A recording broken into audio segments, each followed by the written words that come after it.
안녕하세요. 현재 3천여 명의 가족분들이 함께하고 있기 때문에 스포츠 모든 경기 종목을 다루고 있는 베테랑 베터라스입니다. 하루도 빠지지 않고 많은 경기들의 조합픽을 무료로 매일 공유해드리고 있습니다. 참여를 원하시는 분들은 영상 하단 고정 댓글 확인 후 문의 주시기 바라며 구독과 좋아요를 눌러주시면 제 기분이 좋습니다.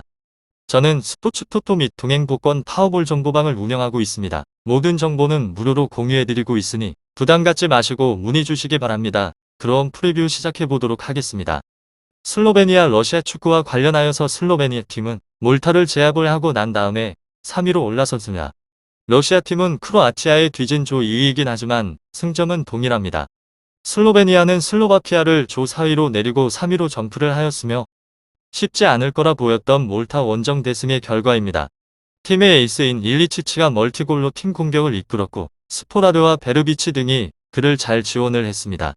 베테랑 미드필더 쿠루티치는 상대의 역습 시도를 잘 막아내면서 빠른 공격의 전환을 이끌었는데 팀의 중심을 잘 잡아줬습니다. 러시아 팀은 슬로바키아 상대로 홈에서 졸전에 그쳤으며 상대에게 점유율을 완전히 내줬고 슈팅 시도 횟수도 반도되지 않았습니다. 그러나 지난 월드컵 8강을 이끌었던 강력한 수비가 팀의 승리를 견인을 했습니다. 슬로베니아 러시아에 있어서 디베프와 자키아, 수토민 등의 최종 라인이 완벽한 조직력과 맨마킹을 보여줬고 다리노프는 포백을 완벽하게 보호를 하였으며 팀의 미래인 자카련의 재기가 넘치는 전방의 움직임도 인상적이었습니다. 승리가 간절한 두 팀이긴 하지만 승리보다는 패배를 당하지 않는 것이 우선입니다. 수비 위주로 경기를 풀어나갈 것 같습니다.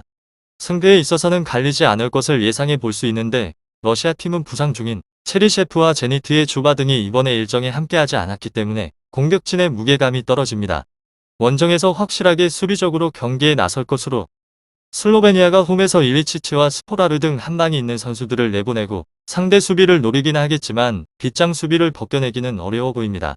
다음으로는 슬로베니아 조에서는 3위로 승무승 패승 조 3위로 중위권을 유지를 하고 있습니다.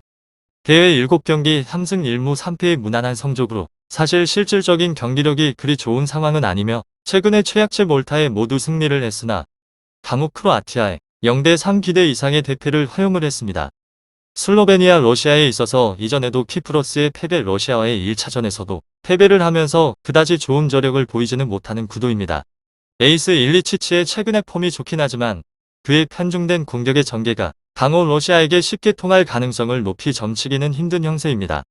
이들을 상대로 하여서 홈 2연승을 달리고 있는 건 사실인데도 불구하고 쉽게 신뢰가 가지 못하는 이유 중 하나입니다. 다음으로는 축구팀 러시아조에서는 2위로 패무승승승 조 2위로 상위권을 달리는 가운데 최근의 기세로 경기력 또한 굉장히 안정적인 수준에 올라 있습니다.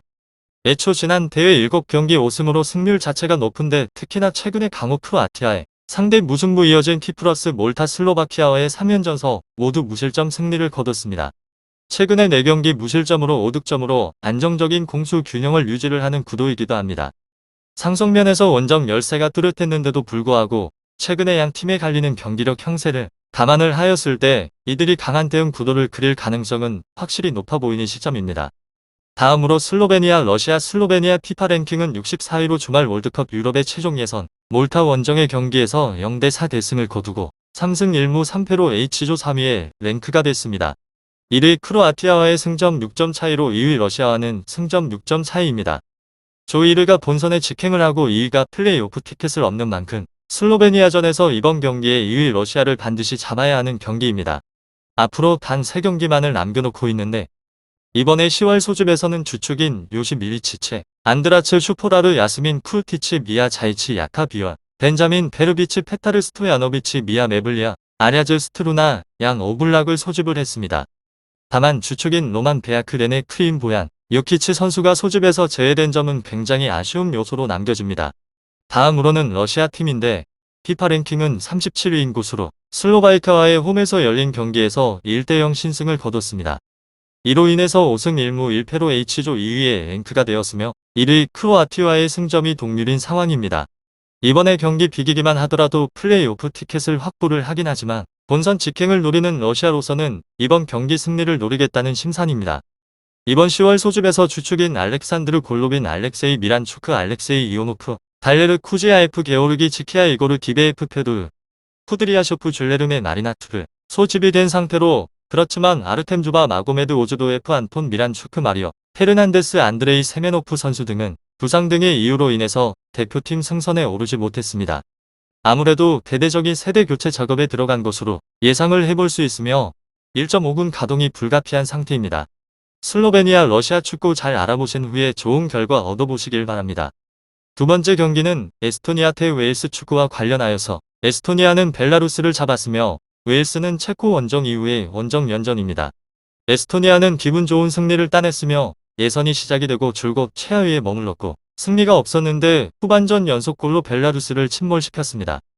바실리에프와 크레이다 등 대표팀 중원의 핵인 듀오가 안정적인 경기력을 보였으며 소르가가 적은 기회에서 결승골을 집어넣었습니다. 유로파 무대에 선을 보이는 자국 리그 최고의 팀인 플로바 탈린 소속 선수들을 많이 소집을 하면서 강화에 힘을 쏟은 효과를 보고 있기도 합니다. 다음으로 웨일스 팀은 지난주 체코 원정에서 무승부를 기록을 하면서 나름대로 성공적인 결과를 냈습니다. 선제골을 지키진 못했지만 제임스가 동점골을 넣으면서 팀을 패배의 수렁에서 구해냈으며 그로 인해서 2위인 체코와 같은 승점을 기록 중이기도 하고 한 경기를 덜 치렀기 때문에 여전히 유리한 고지를 점하고 있습니다.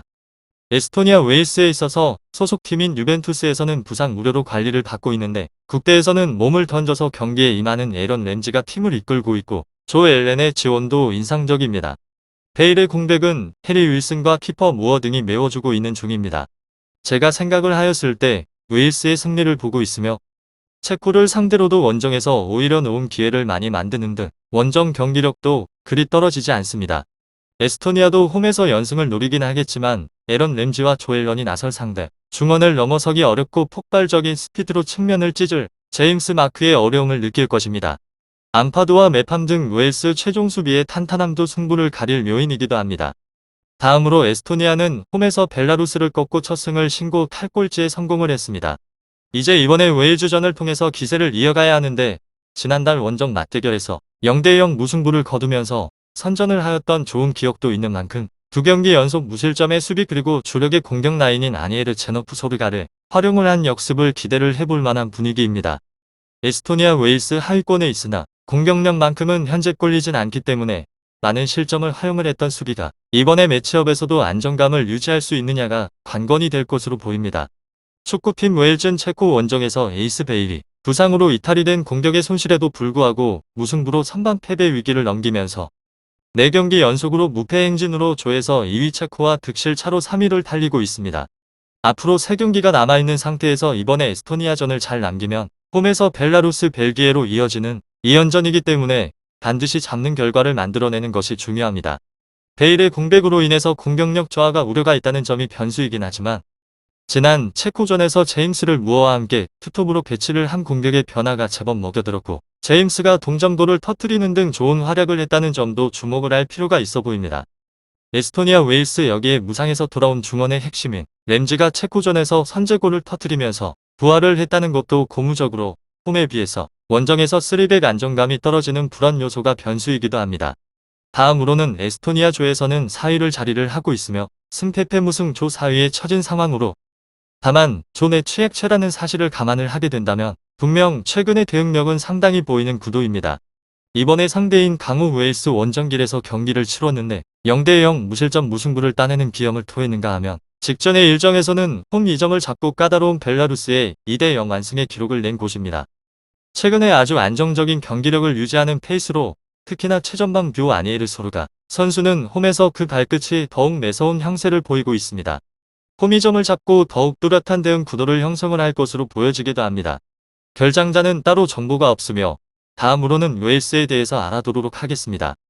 조에서는 3위로 패무 승무무조 3위로 중위권 구도를 유지를 하고 있는 상황인 팀으로 최근의 흐름은 무난한 상황인 곳입니다. 직전의 일정에서는 까다로웠던 체코 원정길을 나서게 되었는데 2대2 무승부와 더불어서 벨라루스 원정길에서는 3대2 안타전 끝으로 승리를 거두는 등 최근의 수비 균형이 다소 흔들리는 건 사실이긴 하지만 공격의 대응력은 뚜렷이 상승을 하고 있는 구조입니다. 주포 베일의 한방으로 제임스 윌슨을 통하여서 측면의 공격 전개 또한 효율적으로 다만 역시나 잔재를 하는 원정의 부담은 가지고 있으며 1차전의 졸전으로 기대감은 크게 떨어져 있는 상황입니다. 별다른 전력의 누수가 없이 무난한 대회 흐름을 달리고 있는 곳으로, 하지만 공격의 측면에서는 조금의 기복이 있는 형세가 엿보이는 상황입니다. 오늘은 에스토니아 웨일스 축구 이 두 팀의 결과에 대해서 알아보게 되었는데, 무승부를 예상하고 있는 분들이 무척이나 많이 있으며 이 점은 참고 정도만 해주시면 좋을 것 같습니다. 스포츠에 정답은 없습니다. 하지만 분석을 한다면 적중할 확률이 1%라도 더해지는 건 사실입니다. 이제 전문가와 함께 하시기 바랍니다. 스포츠 정보는 오직 라스TV. 많은 분들이 저를 찾아주시는 이유는 두 눈으로 보시고 직접 확인하시기 바랍니다. 그럼 영상 여기서 마치도록 하겠습니다.